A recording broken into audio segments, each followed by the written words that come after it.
Hello to you all awesome grade 10 Mindsetters. It is a lovely Monday and we're here to learn more and learn extra on your best channel for learning, which is Learn Extra. My name is Abram and I'm with Natasha today. We're about to learn more. Natasha, how are you? I'm very well, thanks. How are you, Abraham? It's the first time I'm seeing you this year. Yeah, hey, compliments, even though it's Feb. No, let's not go there.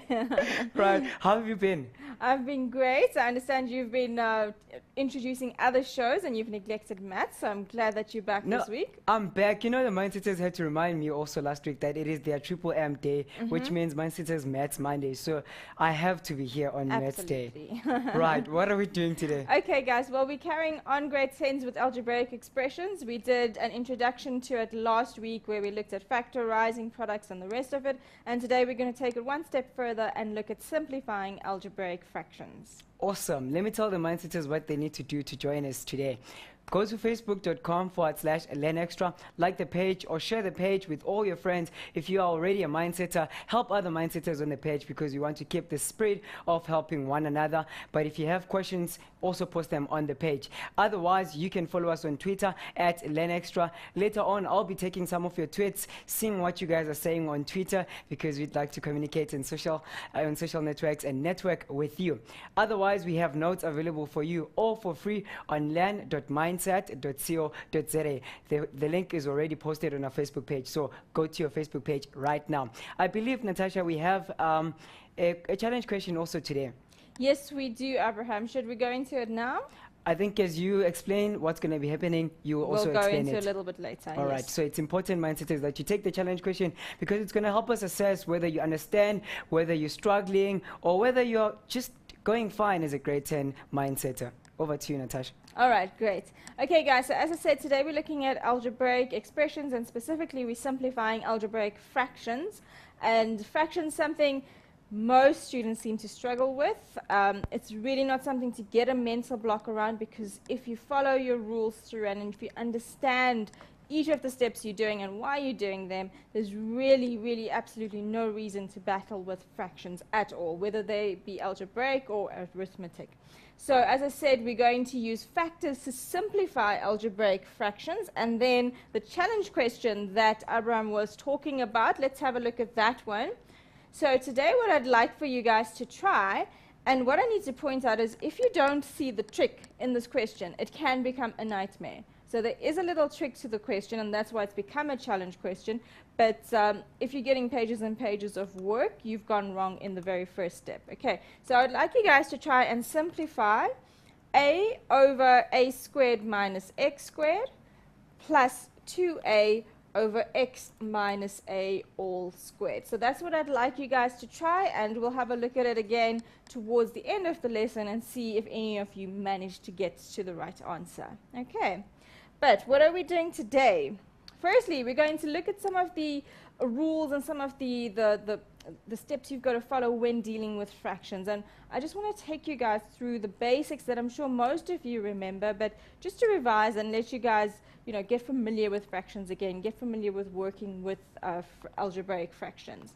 So remember, when we're looking at fractions, we are always dealing with the basic operations, and we need to remember things like the denominator of any fraction cannot be equal to 0. Hopefully you all guys, well, I know all of you guys know this, you cannot divide by 0. So think about it. Can you take sweets and share it amongst no one?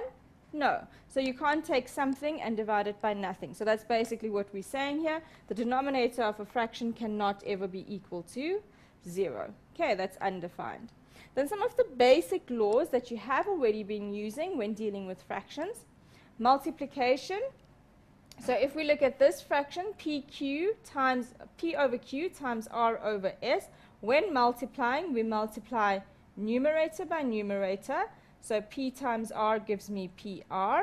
And then we multiply denominator by denominator. So that rule still stays the same. Q times s is going to give me qs. Guys, notice here in brackets the restriction. We say that the denominator, once again, cannot be equal to 0. So here what I've said is, remember Q and S are variables. They can stand for any number at all. So what we're doing with the restriction is we're excluding the value of 0, because if one of them were 0, the whole thing becomes undefined. All right. Then when you divide with fractions, it's the same laws that you've learned before. P over Q divided by RS. The rule that you learned is you invert and multiply. So we invert the fraction RS. So it becomes SR. We tipped it over. Okay, as you can see, R went to the bottom, S went to the top, and we changed the division to a multiplication sign. Okay, guys, what I want to show you here is, I know that a lot of you have just accepted that. You know that when you're dealing with fractions, if you're dividing a fraction by a fraction, you just tip and times, or you invert and multiply. But I think it's important that you understand why we're doing this, because if you understand why things work, you're likely not to make silly mistakes when you deal with them. So if we look at an example, so if I have something like a quarter divided by a half, so basically I'm dividing fraction by fraction, right? As you see, a quarter is a fraction, a half is a fraction. Now, where this rule comes from, where we can just say, okay, if I want to simplify that, I'm just going to say a quarter times 2 over 1. Where it comes from is, in order for us to get rid of the complex fraction, we're simply doing the following. Now, what I just need to also remind you guys about, we are going to get there a little bit later on in the slide, is an equivalent fraction. A quarter times 1 is obviously just a quarter, right? Now, I can rewrite that one in many ways. If I wanted to, I could rewrite a quarter times 1, and I can change the 1 to a 2 over 2. Because 2 divided by 2 is 1, and a quarter times 1 is still going to give me a quarter. All right? But this little rule of equivalent fractions helps us a lot when we're simplifying fractions, and later on when you do exponents and surds and that, it becomes very useful. So we're going to times numerator by numerator. 1 times 2 is 2. 4 times 2 is 8. So what we're saying is 2 over 8 is equivalent to a quarter, which all of you guys know it is. If you divide through by 2, you get the same answer. So we're using that concept, right? Now, what I'm doing is I've got a quarter over a half, right? So I'm going to say, well, if I don't want a fraction in the denominator, how am I going to get rid of that fraction? Because that fraction makes things look really complicated. Now, if I times a half by 2 over 1, the 2's will just cancel, and I'll just be left with 1 in the denominator. But now you can't just introduce a 2 over 1 in the denominator, right? So we have to times numerator and denominator by the same thing. Because if we times numerator by 2 over 1 and we times the denominator by 2 over 1, we're basically multiplying the whole thing by just 1. So we're not changing the value of the expression, right? So if I times bottom a half by 2 over 1, I see the 2's are going to cancel, and I'm just left with 1. And if I times the numerator, 1 over 4 times 2 over 1, I see that 2 goes into itself once, and 2 goes into 4 twice. And that gives me an answer of a half. But if you look at that top bit, we've got a quarter times 2 over 1 gives me the correct answer for a quarter divided by a half.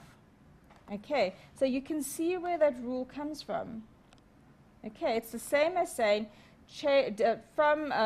invert your fraction. So from a half, I've changed to 2 over 1, and change your division, because remember, division is the inverse operation of multiplication.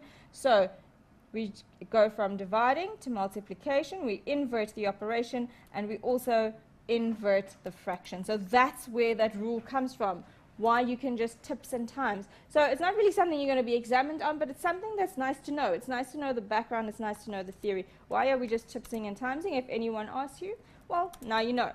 Okay.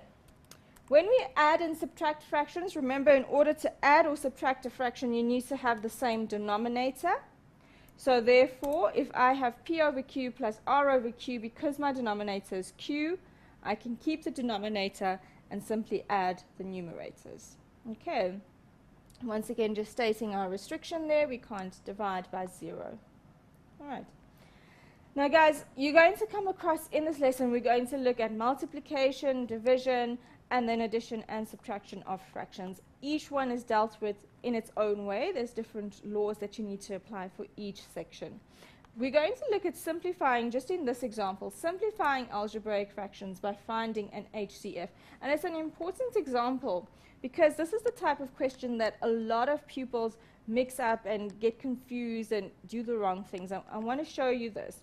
If I've got 2x squared plus x over x, some of you guys might have the instinct to just do that. Cancel the x's. That is not right. That is absolutely not allowed. You cannot ever cancel across terms. So what do we do then? Okay. And I think also, remember maths, when you're dealing with variables, they just represent numbers. So I want to put it into context with an example. Why can't we just cancel the x out? Say I have 2 plus 3 over 3. Okay? If I were to just cancel these 3's like that, I'm going to get an answer of 2. But if you actually did the addition in the numerator, you'd see your answer is going to be 5 over 3. And that certainly is not equal to 2. Right. So we cannot cancel across terms because this plus sign, remember, separates your terms. If you wanted to cancel at all, if there was any way to cancel, and if there was a common factor, you would take it out. But the reason we can't cancel across terms, as you can see clearly from an example, you're going to get two conflicting answers. Remember, in maths, there's many ways to get to one point. So there are many different methods, but it's always got to give you the same answer. So you can take, a train from Joburg to Cape Town and then pass through Cairo. As long as you get to the same points, that means you've done the right thing. But if you're getting different answers, you've made a mistake conceptually. Okay, so we can't just cancel the 3's out like that. We cannot ever cancel across terms because we get completely the wrong answer. So the same thing applies when we're looking at 2x squared plus x over x. You cannot simply cancel those x's out because they are placeholders. So they actually stand for some numerical value. So what do? We can take out a common factor in the numerator. So I'll be left with 2x plus 1. And in the denominator, I have an x. Those x's then cancel, and my answer is then just 2x plus 1. Okay, so that's a very, very important concept. Please don't ever make that mistake. All right. Okay, so that was looking at a simple example of you've got a basic question, you've got a common factor, find the HCF, and simplify your fraction. Now, when we're looking at addition and subtraction of fractions, if the denominators are different, as you're going to see in examples as we go on, if the denominators are different, you always have to find something which you're all familiar with, the LCM, the lowest common multiple. So remember, when you add or subtract fractions, you find the LCM, and remember that the LCM is the smallest multiple that all the denominators in your sum have in common. All right, so when we're adding or subtracting fractions, very important to remember, you need to find LCMs. You cannot use the rules for multiplication when you're adding and subtracting. Okay, and then equivalent fractions, this is actually the concept that I used when I showed you the concept of a quarter divided by a half. How come we can tips and times? We use that concept of equivalent fractions there, but just to go over it again, if I have 2a over b, I can turn this into any number of equivalent fractions. So for example, if I times by b over b, b divided by b is obviously 1. And if I multiply across, I'm going to get 2ab in the numerator and b squared in the denominator. Okay, so these two things are equivalent. Obviously, one is just slightly more factorized and simplified than the other one. All right. Okay, guys, so it's with this concept and with this knowledge, keep all of that in your heads as we're going to go into our examples, and obviously ask us questions if you're stuck. Abraham, is this a good time for a break? Yes, it is, Natasha. And I should urge the mindsetters to help one another also on the page. And a big shout out to these mindsetters that are watching, our usual suspect or viewer, Mukove Shadrach, Ravoa, Hector Khomutso, Lungelo Patient, Lady Mel Ritabile, who are watching the show. Big ups to you guys and a big shout out to you. Keep watching. We'll see you after the break.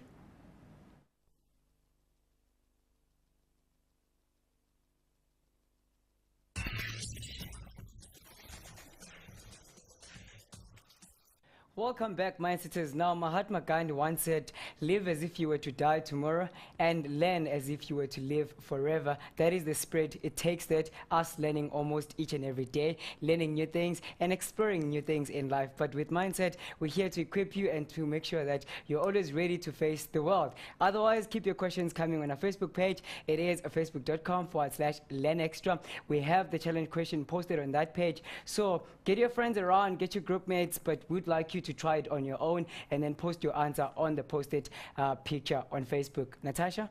All right. Well, Abraham, quite philosophical today. All right, guys. So we're going to go straight into the Improve Your Skills questions, which Abraham's mentioned before is on your web page. So if you're struggling to follow along, you don't have the question, it is on the web page as well.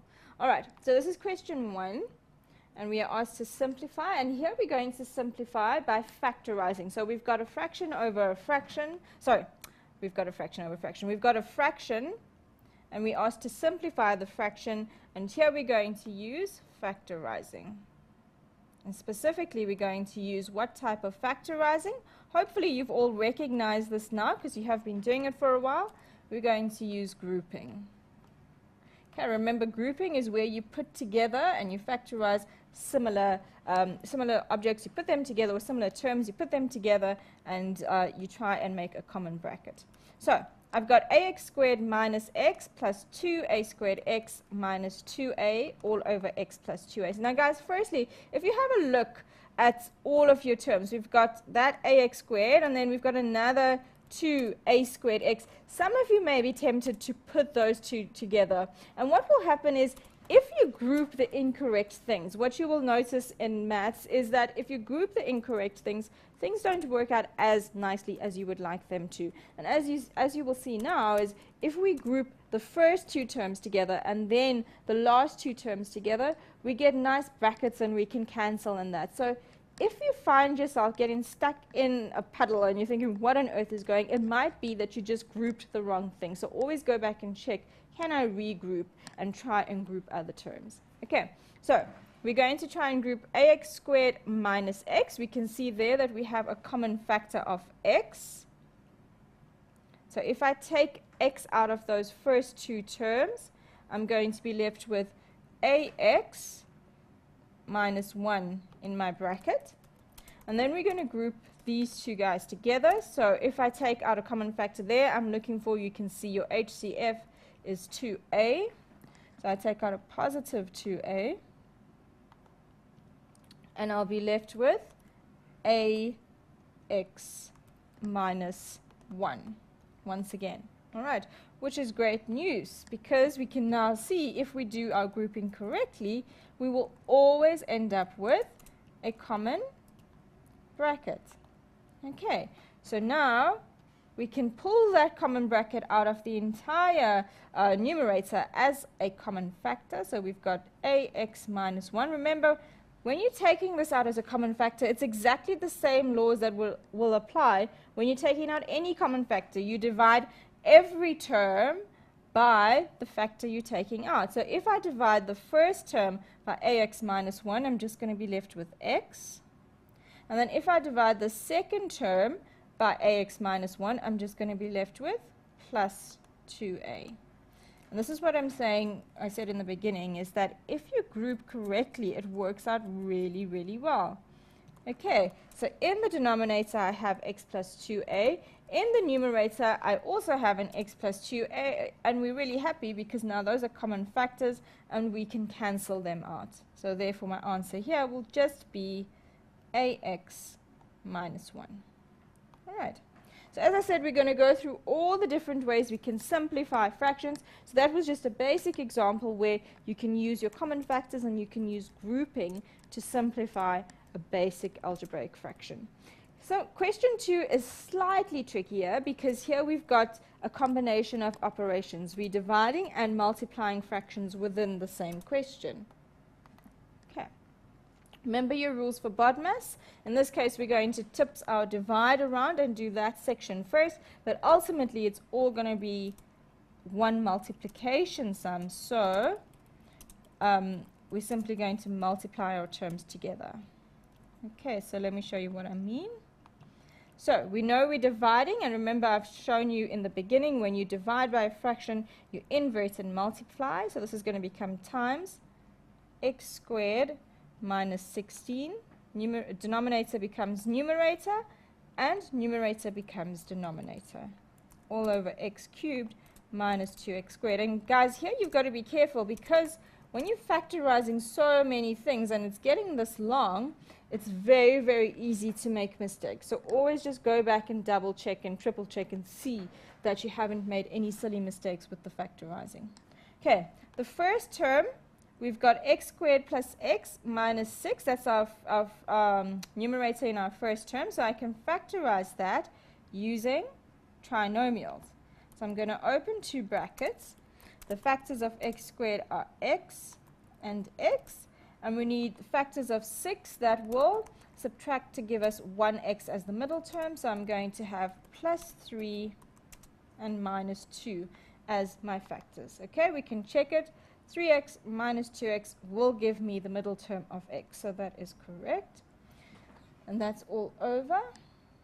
Let's simplify the denominator. Hopefully you guys can see here the only way we can factorize this is by taking out a common factor. Our common factor there is 3 because 3 goes into 3 and 3 goes into 12 and x.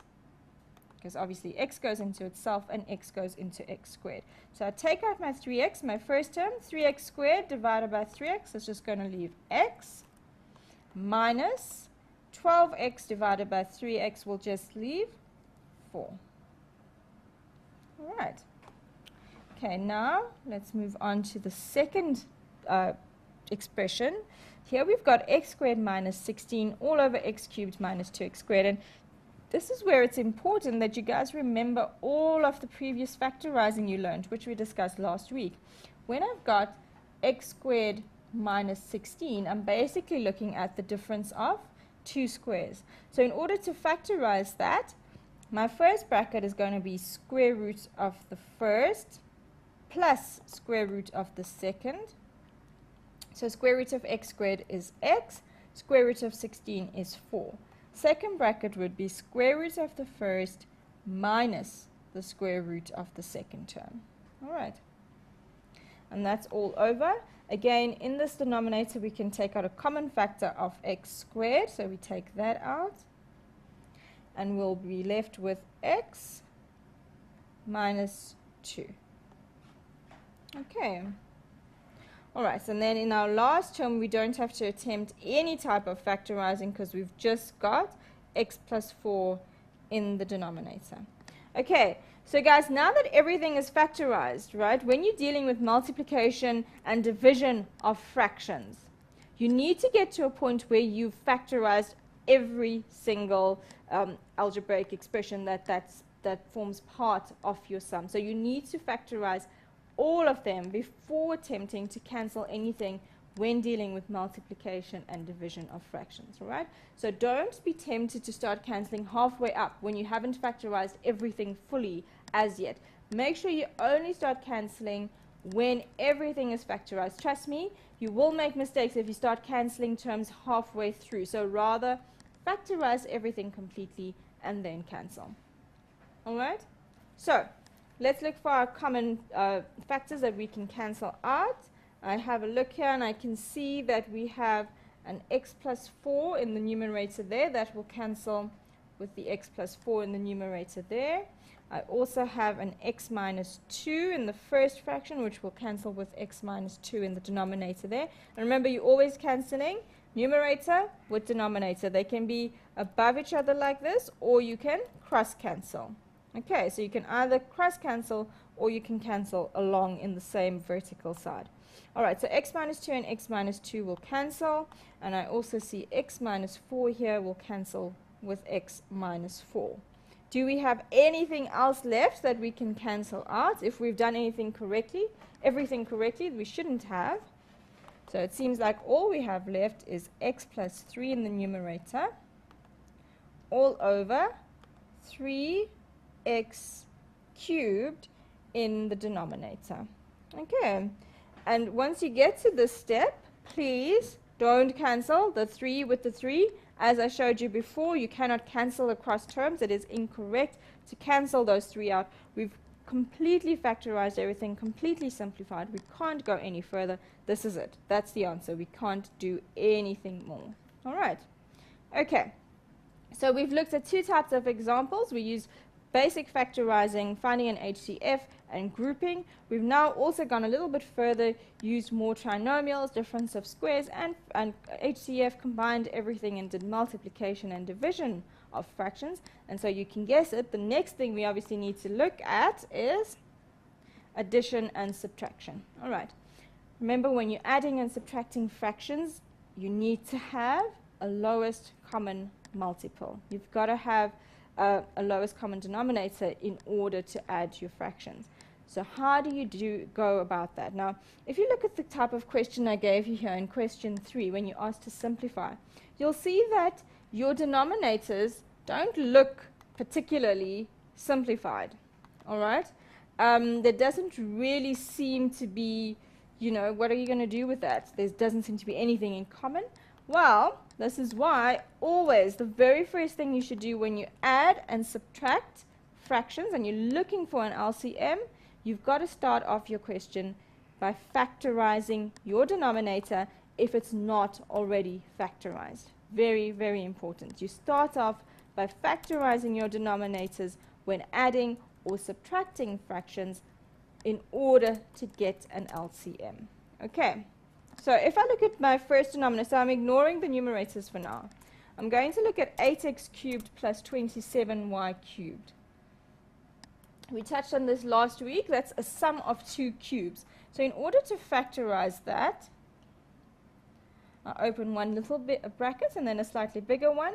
I'm going to say the cube root of 8x cubed, and that's going to be the first term in the first bracket. The cube root of 8x cubed is 2x. The cube root of 27y cubed is 3y.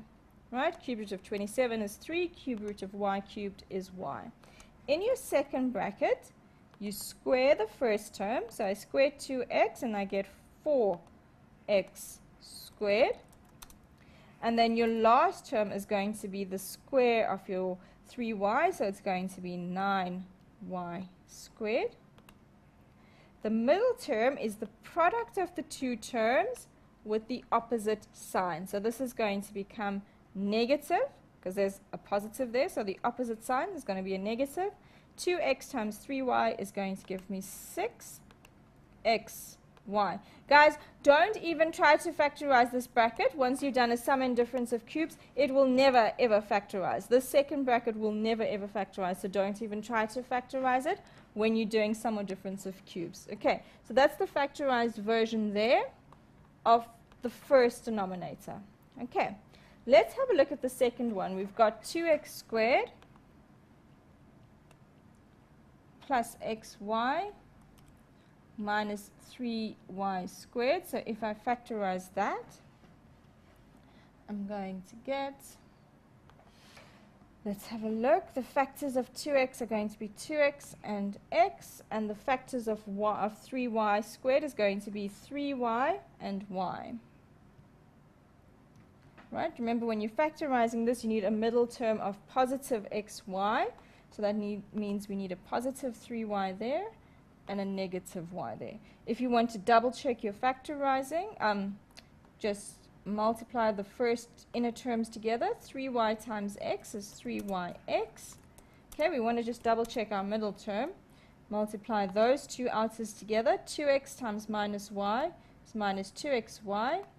And then 3yx minus 2xy is in fact plus xy. So therefore the factorization of that is correct.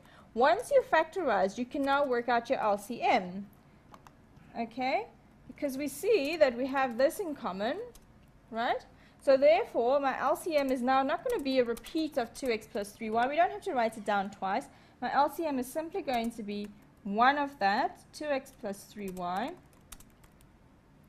times x minus y. Remember, you've got to include everything that's in your denominator, so you can't leave anyone out.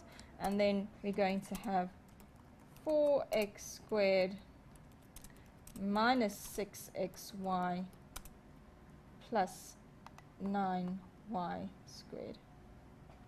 Okay, so that's your LCM. And now once you've got that LCM, once you've factorized all of your denominators, now you're ready to actually attempt the subtraction. Okay, now that we know what our LCM is. So, how do we do this? We've got 4x, just got to rewrite that down. We've got 4x minus 9y. That's the first numerator, and then we've got minus 1. Okay, and then this was over 2x plus 3y. This is the factorized version of that denominator. And then the first one was over 2x plus 3y. You don't have to rewrite this. I'm just rewriting it to show you and explain to you how we go from here. Plus 9y squared. All right. Now, when you find your LCM, we worked out already what it is. We know that it's going to be 2x plus 3y times x minus y times your other bracket. Once you're going to add everything together, remember, it's all going to fall on the same line. We can put everything under the same denominator now. So I'm going to draw one big line so that I can write down my denominator, and we can then put everything under one denominator. So we've got 2x plus 3y, and then we also had an x minus y, and then we had 4x squared minus 6xy plus 9y squared. Alright. Now guys, when you're adding your fractions, we found our LCM, remember. Once we've got our LCM, we put everything under the same denominator, because that means now we can add everything together. We have to multiply each fraction by what it doesn't have in the denominator. There's lots of different ways you can choose to remember it, but I like to remember it as I look at the denominator of that fraction and I say, okay, well look, this is the denominator I need. 2x plus 3y, x minus y, 4x squared minus 6xy plus 9y squared. Well, this one is missing. So therefore, I will times this 4x minus 9y by what multiple it is actually missing from the denominator. Okay, there's different ways, as I say, that you can remember it. But that's how I like to think about it. So I'm going to multiply the first term here, the numerator, by what it's missing, and it doesn't have the x minus y. All right, so we're going to have 4x minus 9 times by x minus y. Again, you can see that it's all over the same denominator, minus. Now we go across and we say, okay, well, the second fraction, we've got 1, and it's over 2x plus 3y, and it's over x minus y. Now, if you compare 2x plus 3y, x minus y, to your LCM, what doesn't it have? Well, it's got that. It's got that. It just doesn't have that part there. So therefore, we're going to times the 1 by 4x squared minus 6xy plus 9y squared in order to have our common denominator. Right. So we've got 4x squared minus 6xy plus 9y squared. Okay, now we can start adding. So now that everything has been multiplied through and we've got a common denominator that combines all of these terms together, now we can start simplifying. All right, so let's do that. Okay, and I like using lots of different colors so we don't get mixed up with our expressions. 4x times x, I'm going to multiply my first bracket out, is going to give me 4x squared. And then I'm going to have minus 9x. Okay, in fact, what I'm going to do is, instead of going all over the place, let's use the rules that we learned last week, and we're going to do our FOIL. Okay. All right, so 4x times x is going to give me 4x squared. 4x times minus y is going to give me minus 4xy. Then I'm going to times minus 9 by x, and I get minus 9x. And then minus 9 times minus y is going to give me positive 9y. Okay. We then multiply the negative 1. Don't make the mistake of just leaving your bracket out, because you need to multiply the negative 1 into the bracket, and that implies changing your sign. So minus 1 times 4x squared is going to be negative 4x squared. Negative 1 times negative 6xy is going to give me positive 6xy, basically changing all our signs. Minus 1 times positive 9y squared will give me negative 9y squared. Okay. And I'm just going to say here, guys, and it's just for the sake of time, I'm just going to say this is all over the LCM. I'm going to put it in just now. Okay. Let's see, what can we add, what can we subtract? 4x squared minus 4x squared, those two cancel. Then I've got, I think what I did do incorrectly here was I left out a y. Yes, I did. That was actually very, very naughty. And I think some of you might just be screaming at the screen, oh my God, she's left out the y, the whole thing's going to go wrong. So let's quickly correct that. So we're going to have 4x squared minus 4xy, and then it's going to be minus 9xy, and then minus plus 9y squared. Okay, well done if any of you actually spotted that. Okay, plus 9y squared minus 9y squared, those two are going to cancel. And then we can add all of the other like terms together. So I've got minus 4xy plus 6xy, that's going to give me 2xy. And then minus 9xy.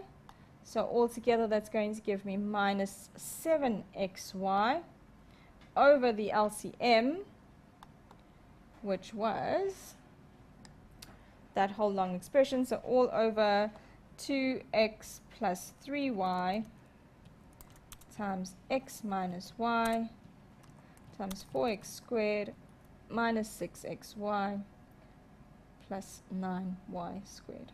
Okay, so from that long, it looked like it was going to be a long expansion and simplification and adding and subtraction of the fractions, we end up with this rather timid-looking thing. We've got minus 7xy in the denominator all over your LCD, and hopefully all of you guys got the same answer as well, I'm hoping. All right, Abraham, over to you. Thank you so much, Natasha. Sorry, I'm reading a lot of messages.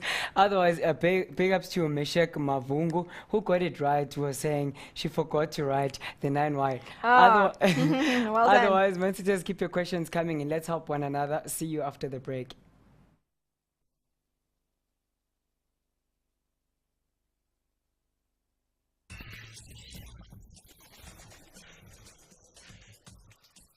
Welcome back, Mindsetters. As promised you, I'll be looking at some of your tweets that came through. On Twitter, we have Jubert, who says, thanks to this show, it's helping me a lot. And also Zintle saying, Mindset Learn Extra always makes maths easier. Enjoying and thankful to Mindset Learn Extra. Mindsetters, keep your questions coming. We love hearing from you and answering your questions. And also love hearing you guys or seeing you guys helping one another on the page, because that's the spirit of Mindsetters. Otherwise, Natasha, you're about to answer the challenge question. Yes, I am, and I hope that we've got some answers. So many answers, and some Mindsetters are unsure of their answers. Okay, great. Well, guys, the one thing I do want to mention is algebraic fractions, especially when you're dealing with factorization and multiplication and division, and then you're adding and subtracting and you're finding all these LCDs, it can be quite long. It is quite a long process, but please bear with it, because if you do the right steps, then it's got to be something that you work through methodically and carefully. I mean, as you saw, it's very easy to leave just one little letter out, and then suddenly you get to the end and you think, but why isn't this working? So it is quite a long process, and I know that it takes a lot of patience to work through, but it is worth it. So make sure you follow through with your steps and always double check. Okay, you should always be double checking maths, but especially so with algebraic fractions. Okay, so the challenge question, and I'm so glad that some of you have answered this. You know what the majority says, Natasha? Yes. They all say 3A, most of the mindsetters. So I hope they're right. 3A? Yes. Okay, well, let's see. You guys don't seem to have a denominator, so I don't know what happened to denominator. Hopefully it cancels. I don't know. I can't actually remember what the answer is. So let's have a look and see how we do this. Hopefully you all spotted the trick. Okay. Remember, as I was saying before, adding and subtracting fractions, first thing you're going to do is make sure that each of your denominators are factorized. Okay? So I've got a squared minus x squared. We know that that will be factorized using a difference of squares. It will be a minus x times a plus x. All right. Then we've got plus 2a over x minus a squared. If any of you were tempted at this point to say my LCD is x minus a squared times a minus x times a plus x, you're going to end up with something that's horribly long. Not wrong, but horribly long. Okay, because your LCD needs to be the simplified version of all of your factorized denominators. It's the lowest common multiple. What is the trick here? Well, if you look at x minus a squared, okay, we can actually rewrite that, and I'm going to show you something. So say I have 2 minus 3, and I square that, right? I'm going to end up with negative 1 squared, and my answer is just 1, right? If this was, however, 3 minus 2 squared, I'm going to end up with 1 squared, and my answer is still 1. So what have I shown you? I've shown you that if you've got exactly these terms in the bracket, these terms are exactly the same, right? And one is negative, one is positive, but I've swapped them around. So here, the negative 3 became positive 3, and the positive 2 became negative 2. It doesn't matter what you do inside the bracket, because the square ensures that you get the same answer out. So what am I saying? I am saying that 2 minus 3 squared is exactly the same as 3 minus 2 squared. Similarly, x minus a squared is exactly the same thing as a minus x squared. And yes, that is important, because if you don't realize that, you're going to have an extra term in your, LCM. Okay, so that's important. I can rewrite x minus a squared, hopefully you all understand that, as a minus x squared. Please let us know if you're not following that, and I'll go over that again. But x minus a squared is exactly the same thing as a minus x squared. So that means when I'm now looking at the LCM, I'm looking at those three, and I'm going to decide what my LCM is. So the LCD is going to be, and guys, I use LCD and LCM interchangeably. LCM, lowest common multiple, and LCD, lowest common denominator, same thing. So I've got a minus x times a plus x, and I've got a minus x squared. So it's going to be the lowest common multiple of those. So my LCD is going to be a minus x squared times a plus x. Okay, this is why I was saying if you took it at this point and didn't turn that around, you were going to have this extra term in your denominator. Okay, now once we've got the LCD, we're going to have a look and see how we need to add these guys together. My numerator here is just a.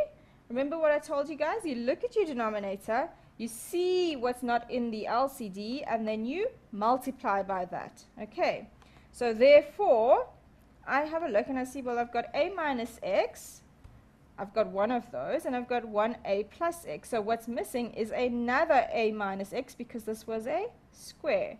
So therefore I times a by a minus x. If some of you prefer not to do it that way, I mean literally what you can do is you can say, okay, I'm going to multiply by a minus x. Some of you still do it that long way. Perfectly acceptable. You can do it that way. You can say multiply by a minus x over a minus x. Fine. All right, second term, we've got plus 2a, and I'm going to times by. We've got x minus a squared, or a minus x squared in the denominator. So what do I still need? I still need the a plus x. So I times by a plus x. All right, hopefully you all got to that part, because if you got to that part, then chances are you're going to get the right answer. Yay. All right, let's simplify. A times a is going to give me a squared. A times negative x will give me negative ax. And then we times our second bracket. I'm going to get plus 2a squared plus 2ax all over a minus x squared times a plus x. All right, we've got to that part and it's looking pretty good. Let's see if we can add anything together. A squared plus 2a squared is going to give me 3a squared. Minus ax plus 2ax will give me positive ax. And that's all over a minus x squared times a plus x. All right. Okay, guys, so we got there. And you'll say, well, we're done. No, we aren't, because whenever you get to the end of your addition and subtraction, you need to have a look and say, well, is everything in the numerator perfectly factorized? Can we go one step further? And if you look at your numerator, we can. There's a common factor of a. So if we take the a out, we'll be left with 3a plus x. And that's all over a minus x squared times a plus x. Okay, we leave it in this form. Okay, so we leave it at that step where we factorize. And the reason it's good to get to that step, guys, where you've actually factorized the numerator, is in some questions you will get common factors in the numerator and denominator. So if you stopped there, and you didn't go to the point where you factorized here. So say, for example, we had a plus x and not 3a plus x. Then what was going to happen? They were going to cancel. Okay, so that's why it's important to go that one more step and to actually factorize a little bit further. All right. Okay, so hopefully, Abraham, we've got some of these answers, or someone got these answers.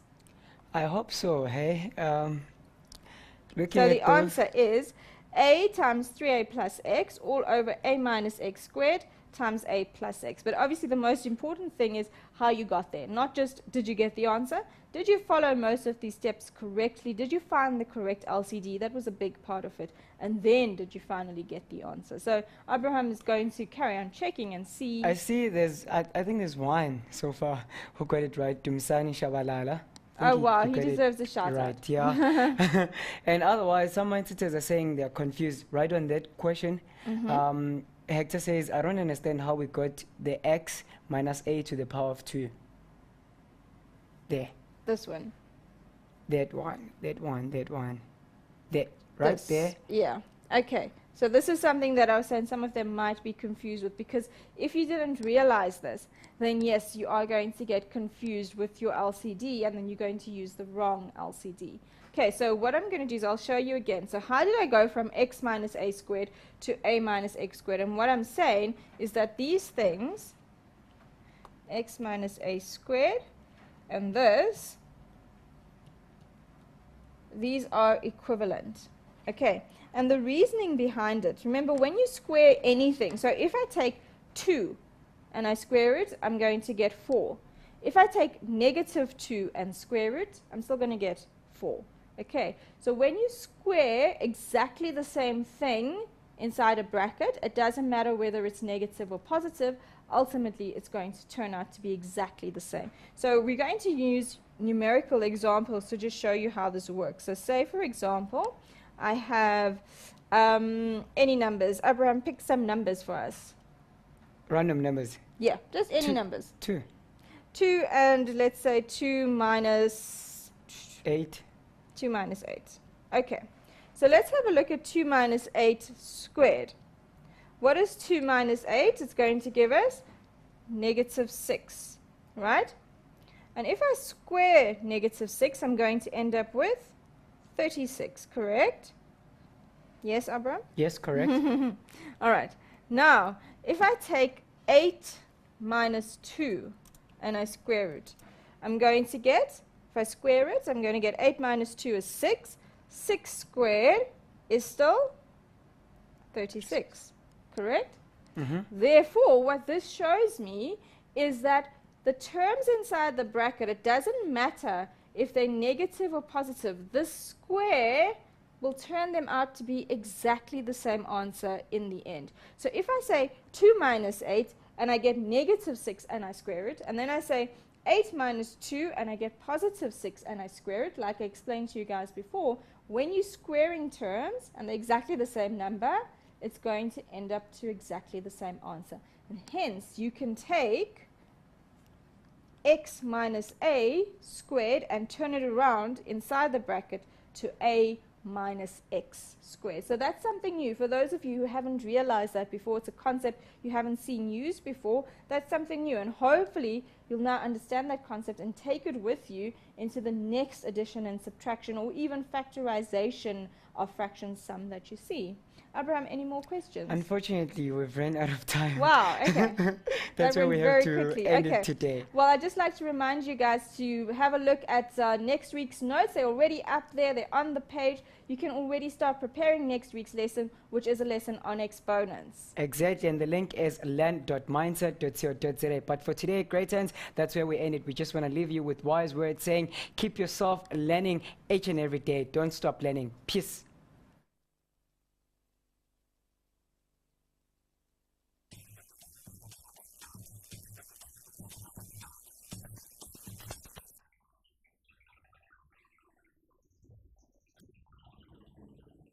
Factorizing products and the rest of it. And today we're going to take it one step further and look at simplifying algebraic fractions. Awesome. Let me tell the mindsetters what they need to do to join us today. Go to facebook.com/learnextra, like the page or share the page with all your friends. If you are already a mindsetter, help other mindsetters on the page because we want to keep the spirit of helping one another. But if you have questions, also post them on the page. Otherwise, you can follow us on Twitter @learnextra. Later on, I'll be taking some of your tweets, seeing what you guys are saying on Twitter because we'd like to communicate on social networks and network with you. Otherwise, we have notes available for you all for free on learn.mindset.co.za. The link is already posted on our Facebook page, so go to your Facebook page right now. I believe, Natasha, we have a challenge question also today. Yes, we do, Abraham. Should we go into it now? I think as you explain what's going to be happening, you will also explain it. We'll go into a little bit later. All right, so it's important, mindsetters, that you take the challenge question because it's going to help us assess.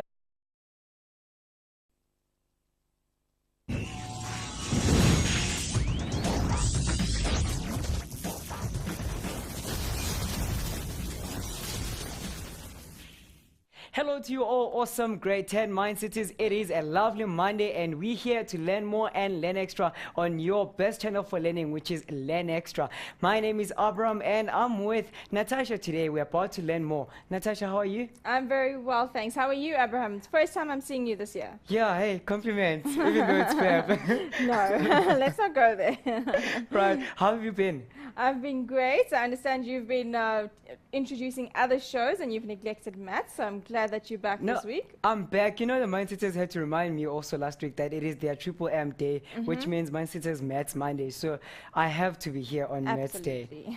Right, what are we doing today? Okay, guys, well, we're carrying on grade 10s with algebraic expressions. We did an introduction to it last week where we looked at whether you understand, whether you're struggling, or whether you're just going fine as a grade 10 mindsetter. Over to you, Natasha. All right, great.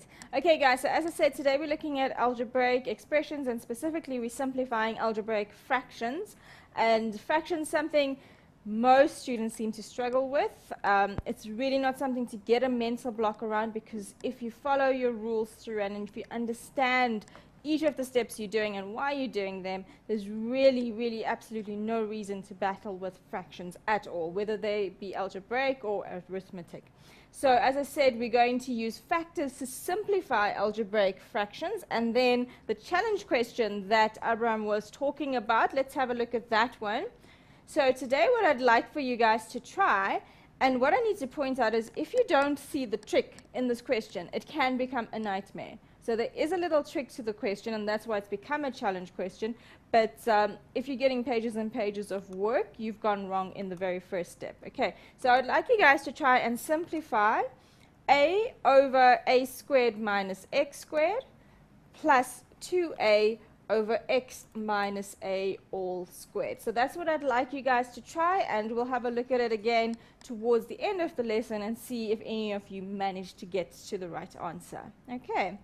But what are we doing today? Firstly, we're going to look at some of the rules and some of the steps you've got to follow when dealing with fractions. And I just want to take you guys through the basics that I'm sure most of you remember, but just to revise and let you guys, get familiar with fractions again, get familiar with working with algebraic fractions. So remember, when we're looking at fractions, we are always dealing with the basic operations, and we need to remember things like the denominator of any fraction cannot be equal to 0. Hopefully you all guys, well, I know all of you guys know this, you cannot divide by 0. So think about it. Can you take sweets and share it amongst no one? No. So you can't take something and divide it by nothing. So that's basically what we're saying here. The denominator of a fraction cannot ever be equal to 0. Okay, that's undefined. Then some of the basic laws that you have already been using when dealing with fractions.